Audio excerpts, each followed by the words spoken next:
नमस्कार दोस्तों, एक बार फिर आप सभी का स्वागत है मनोज फिल्मी पॉडकास्ट में। इंडियन सिनेमा के पहले सुपरस्टार राजेश खन्ना ने अपने दौर में ऐसा स्टारडम देखा है जिसकी कल्पना करना भी मुश्किल है। राजेश खन्ना की 3 साल में लगातार 17 फिल्में हिट हुई थी। आज तक उनका ये रिकॉर्ड कोई भी तोड़ नहीं पाया है। राजेश खन्ना ऐसे सुपरस्टार थे जिन पर लड़कियां मरती थी, उनकी तस्वीर से शादी कर लेती थी, उनके गाड़ी के आगे लेट जाती थी, उनके नाम का सिंदूर लगाती थी। इतना बड़ा सुपरस्टार ना तो कभी हुआ है और ना ही कभी आगे होगा। उनका स्टारडम ऐसा था कि इंडस्ट्री के लोग उन्हें भगवान मानने लगे थे। उनके बारे में बड़ी मशहूर कहावत रही है कि ऊपर आका नीचे काका। भिखारी भी भगवान के नाम के बजाय राजेश खन्ना के नाम पर भीख मांगा करते थे। राजेश खन्ना की बॉलीवुड में एंट्री एक टैलेंट हंट प्रतियोगिता के जरिए हुई थी। 1965 में यूनाइटेड प्रोड्यूसर्स और फिल्म फेयर ने एक टैलेंट हंट प्रतियोगिता करवाई थी जिसमें लगभग 10,000 लोगों ने हिस्सा लिया था। इस प्रतियोगिता में राजेश खन्ना पहले नंबर पर आए थे। यहाँ से अमृतसर में पैदा होने वाले जतिन खन्ना बॉलीवुड में राजेश खन्ना बनकर पहुंचे। उन्होंने 1966 में फिल्म आखिरी खत से बॉलीवुड डेब्यू किया था, जो 1967 में भारत की ऑस्कर में पहली आधिकारिक एंट्री फिल्म बनी थी। राजेश खन्ना को बॉलीवुड में सभी काका कहकर बुलाते थे। एक इंटरव्यू के दौरान खुद राजेश खन्ना ने इस बात का खुलासा किया था कि उनका नाम काका कैसे पड़ा था। राजेश खन्ना ने बताया था कि पंजाबी में छोटे बच्चे को काका पुकारते हैं।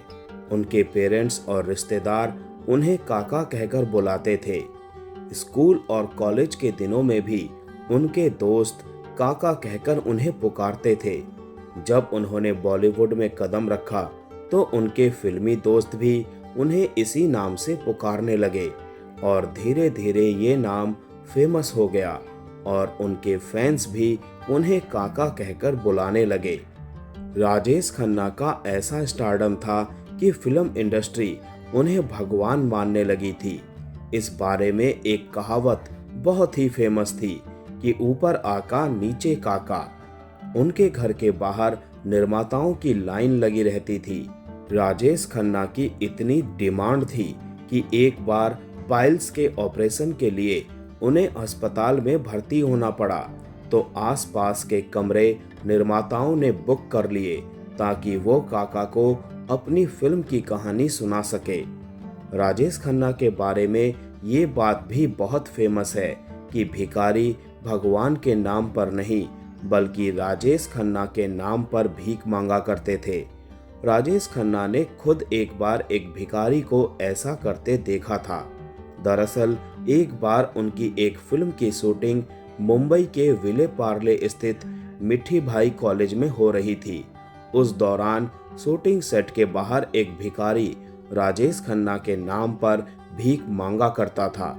इस वाक्य के बाद तो कई जगहों पर भिखारियों ने राजेश खन्ना के नाम पर भीख मांगना शुरू कर दिया था। राजेश खन्ना ने 1969 से 1972 के बीच लगातार 17 सुपरहिट फिल्म देकर स्टारडम का तमगा हासिल किया था। उनकी फिल्मों की लोकप्रियता का अंदाजा इस बात से लगाया जा सकता है कि लोग उनकी एक फिल्म देखने के बाद दूसरी फिल्म देखने के लिए दूसरे थिएटर में घुस जाया करते थे। उस समय ऐसा दौर था जब सारे बड़े सिनेमा घरों में 5-6 फिल्में सिर्फ राजेश खन्ना की ही होती थी। राजेश खन्ना ने 3 साल के अंदर 17 सुपरहिट फिल्में दी। आराधना, इत्तेफाक, दो रास्ते, बंधन, खामोशी, डोली, सफर, आन मिलो सजना, द ट्रेन, सच्चा झूठा, कटी पतंग, अंदाज, आनंद, महबूब की मेहंदी, हाथी मेरे साथी, दुश्मन और अमर प्रेम। अपनी हिट फिल्मों की वजह से मिलने वाले स्टारडम से राजेश खन्ना एक दौर में परेशान हो गए थे। बताया जाता है कि वो सोचने लगे थे कि उनकी कुछ फिल्में फ्लॉप हो जाएं। आगे चलकर जब फिल्में फ्लॉप होने लगी तो वो पूरी तरह से टूट गए। उनके जीवन का वो सबसे कठिन दौर था। राजेश खन्ना की लगातार 7 फिल्में फ्लॉप हुई थी और वो फिल्में थी महबूबा, बंडलबाज, अनुरोध, त्याग, छैला बाबू, कर्म और चलता पुर्जा। बताया जाता है कि जब राजेश खन्ना की लगातार 7 फिल्में फ्लॉप हुई तो वो बुरी तरह से टूट गए थे। फ्लॉप फिल्मों का गम भुलाने के लिए वो नशे में डूबने लगे। एक रात बहुत तेज बारिश हो रही थी। घर के सभी लोग गहरी नींद में थे। तभी अचानक राजेश खन्ना के जोर जोर से रोने की आवाज आई। राजेश खन्ना को ऐसी हालत में देखकर डिम्पल भी काफी डर गई थी। यासिर उस्मान ने अपनी किताब the untold story of India's first superstar में जिक्र किया कि राजेश खन्ना अपने बिखरते कैरियर से पूरी तरह से टूट गए थे। वो इतना डिप्रेशन में चले गए थे कि सुसाइड करने के बारे में सोचने लगे थे। यासिर उस्मान के मुताबिक राजेश खन्ना ने समंदर में डूब जाने का फैसला किया था, लेकिन अंत समय में उन्होंने अपना फैसला बदल लिया। राजेश खन्ना ऐसी शख्सियत थे कि उन्होंने सफलता और असफलता दोनों को बहुत करीब से देखा था। उन्होंने जीवन के हर पल को खूब जिया, अपने गम में भी मजबूती के साथ खड़े रहे और ये साबित कर दिया कि आनंद मरते नहीं। राजेश खन्ना ने ज्यादातर ऐसी फिल्मों में काम किया जिनमें जिंदगी और रिश्तों की बात की गई हो। रोमांस, एक्शन और इमोशन को बेहतरीन ढंग से पर्दे पर निभाने वाले राजेश खन्ना ने अपने फिल्मी कैरियर में कई यादगार डायलॉग बोले हैं जो जिंदगी में एक सीख देते हैं। बाबू मोसाय, जिंदगी और मौत ऊपर वाले के हाथ है, जहां पना जिसे ना आप बदल सकते हैं और ना मैं। फिल्म आनंद। मैंने तुमसे कितनी बार कहा पुष्पा, मुझसे ये आंसू नहीं देखे जाते। I hate tears. फिल्म अमर प्रेम। एक छोटा सा जख्म बहुत गहरा दाग बन जाता है। फिल्म आराधना। मैं मरने से पहले मरना नहीं चाहता। फिल्म सफर। सेठ जिसे तुम खरीदने चले हो उसके चेहरे पर लिखा है नॉट फॉर सेल। अवतार। प्रोड्यूसर डायरेक्टर सिद्धार्थ नागर ने राजेश खन्ना से जुड़ी कुछ खास यादें शेयर करते हुए कहा, काका के साथ मेरा बड़ा ही आत्मीय संबंध था। मैं उनको जहांपना और वो मुझे सलीम कहते थे। एक बार दूरदर्शन में नए शो के लिए मीटिंग करने गया।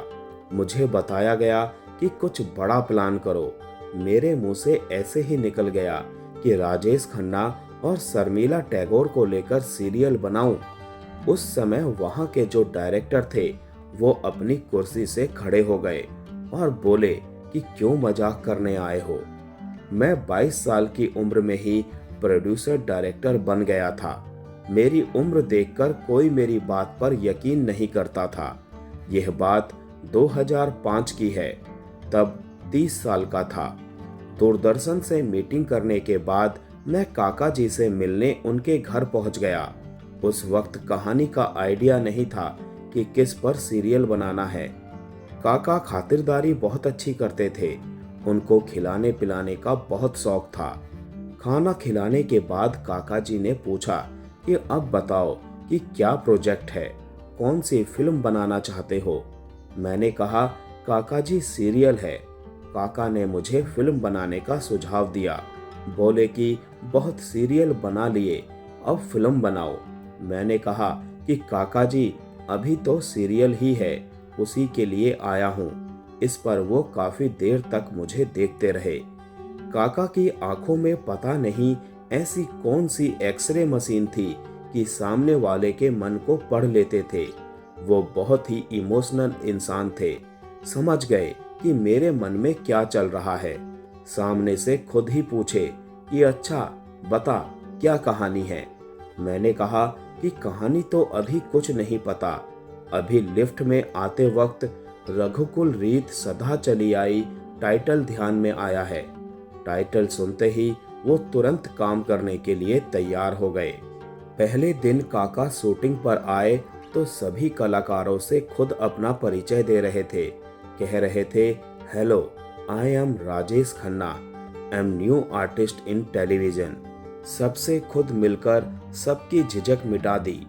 जब पहला शॉट लिया तो एक्शन के बाद कट करना भूल गया। काका ने खुद ही कट बोला और देखा कि मेरी आंखों से आंसू बह रहे थे।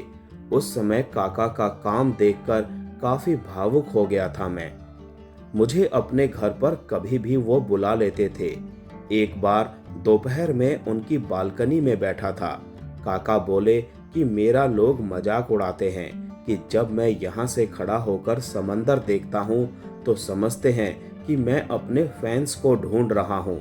देखना, जब मैं नहीं रहूँगा तब सड़क पर जगह खाली नहीं रहेगी। जब वो नहीं रहे तो उस भीड़ को देखकर मेरे कानों में उनकी कही गई वही बातें गूंज रही थी।